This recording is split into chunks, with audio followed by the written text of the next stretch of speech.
Class today, as we finish out Chapter 9, we're going to be looking at some of the more modern concepts of communication, such as email and social media. These are added different dimension of difficulty as we're not able to see the person when we communicate with them. And unfortunately, once you send that communication, that's it. It's out there. You can't get it back. But it's much like, maybe mail, but slower. But with mail, you get a chance to proofread, and oftentimes we don't do that with email, and we don't do that with some of the posts that we have on social media. But today, let's take a look at some of these redundant communication and different types of channels and so forth. These are the things that we're going to be looking at today. So let's go ahead and jump in as we finish up Chapter 9 and take a look at the final parts of leadership communication.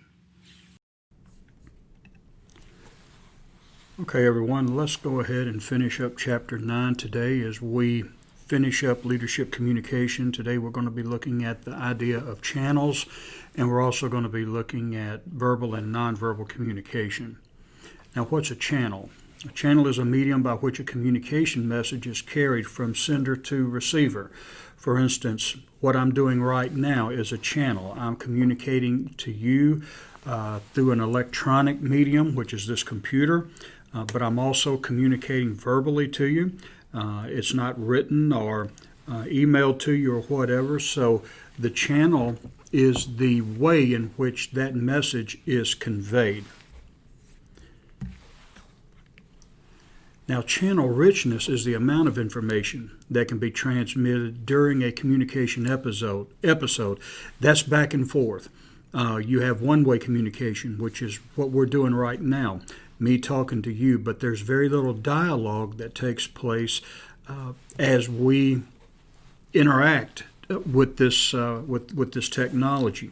So channel richness involves how much information that is able to be transmitted and received and reciprocated during the communication episode.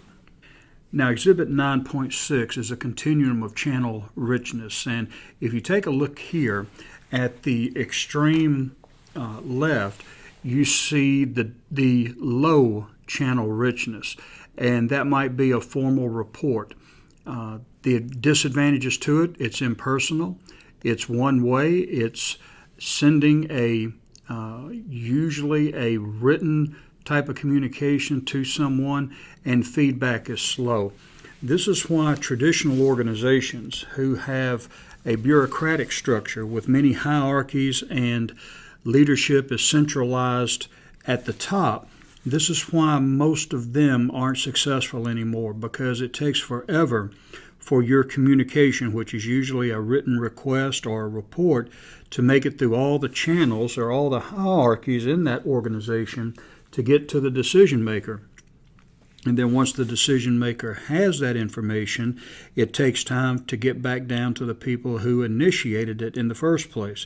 So you have very slow feedback when it comes to a low channel richness in the form, in this case, of a formal report.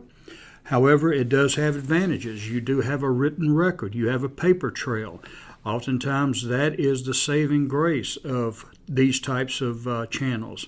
It's premeditated. That means you have a chance to proofread. You have a chance to verify and confirm what it is you want to communicate before it's sent.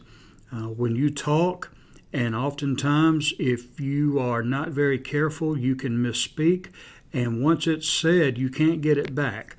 But it's easily disseminated. That means it can go through different channels. You just distribute it out.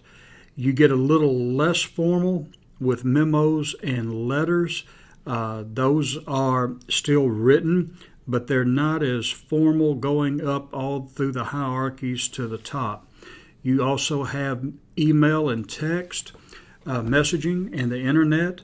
That's also a less than rigid and formal style of communicating. But still in all, it's a one-way proposition. You email that person or you text that person. Now today, well, I say today, it's been going on for a while. Our younger generation, that's how they communicate, through texting.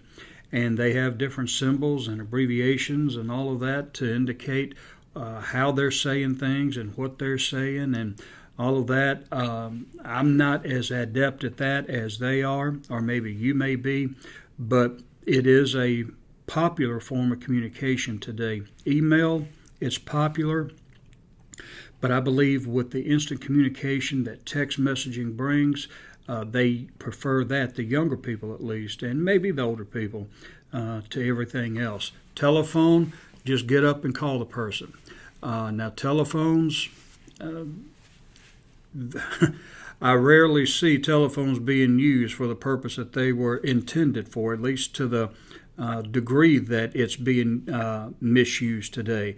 Telephones are pretty much devices that give you everything but voice communication.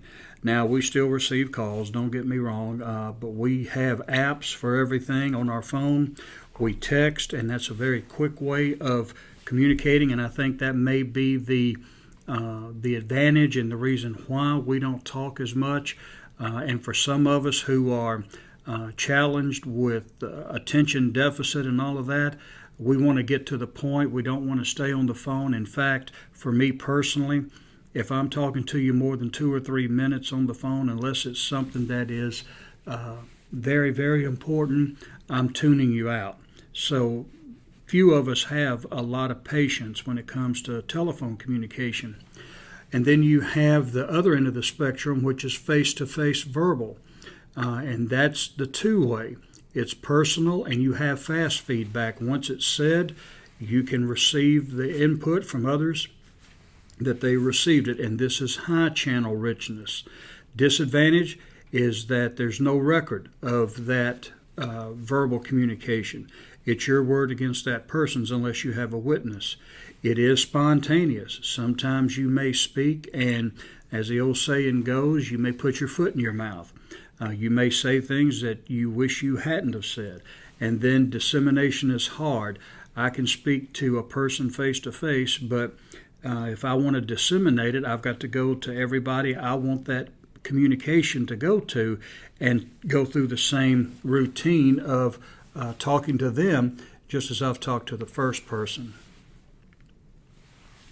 Now, the characteristics that influence the richness of an information channel: you're able to handle multiple cues simultaneously. Again, that goes with verbal communication would be the easiest. You have rapid two-way feedback, and you can establish a personal focus for that communication. Now, the face-to-face discussion is the richest, and as we've said before, it allows you to pick up on a lot of things. For instance, if you text someone and ask them, "How are you doing today?" and they text you back, "I'm fine," well, you would assume that they're fine. But what if you went up to that person and saw them face to face and asked the same question, "How are you doing today?" and they respond, "I'm fine," or use facial expressions that are angry or upset or sad, and then say it in a way that kind of gives you the indication that, you know, they're really not fine. These come from your ability to see, to interact face to face with people, and you can pick up on those cues where you wouldn't be able to in the more rigid and structured channel depleted types of communication. And then telephone conversations, the voice gives the emotional information, so that's why they give it a fairly good rating. Electronic messaging, we've talked about that. Print media, you can personalize it, and you can put written cues in there, and the disadvantage is that it provides slow feedback. And today, with business the way it is, that can be fatal. You need quick communication. You need quick feedback to know how things are going and how people are taking your product, your service, and so forth. Now, routine and non-routine messages, that's pretty straightforward. They're simple, routine messages. They convey data or statistics, and they provide efficient communication. and it goes through channels that are lower in richness, like a report. Non-routine deals with issues that could be misunderstood. They're characterized by time pressure and surprise, and you should use for non-routine channels or for messages, you should use rich channels.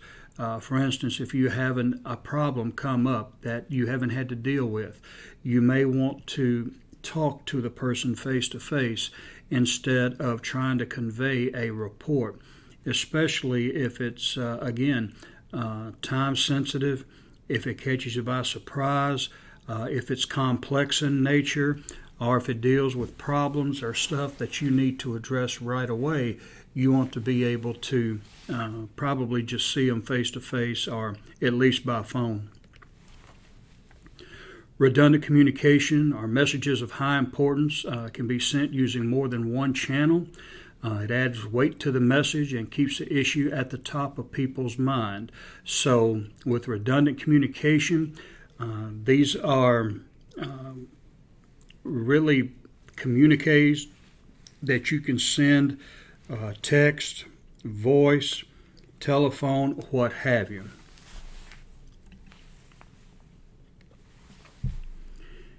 Now, tips for effective use, really, when you're using electronic communication channels, you can combine high-tech and high-touch. Consider the circumstances. Think twice before sending the message. These are just basic rules that should be common knowledge. And the disadvantages: it contributes to poor communication in many organizations, increases potential for communication errors, and deprives people of human moments. So again, it's kind of like what we've talked about. The technology gets the information quicker. You can disseminate it broader than just using the telephone or face-to-face. However, you do lose that advantage of seeing nuances and cues and things like that people can pick up on that may make the difference between them receiving the message as intended or misinterpreting the message.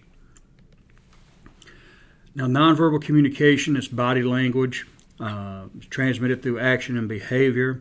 If you want an example of nonverbal communication, cut someone off on 240, and I'm sure they'll catch up to you and give you all kinds of nonverbal communication, body language communication. But these are things that you can use your body to use to communicate information. Again, when someone says, "I'm fine," if they say it with a smile and there's just a peaceful expression on their face, you can pretty much believe that they're fine. But if they are angry, a furrowed brow, saying, "I'm fine," that may indicate that the person may not be fine. So those nonverbal cues you can pick up on, and sometimes they speak more than just what the verbal cues can say. Now, current communication channels, social media, that's a big thing today.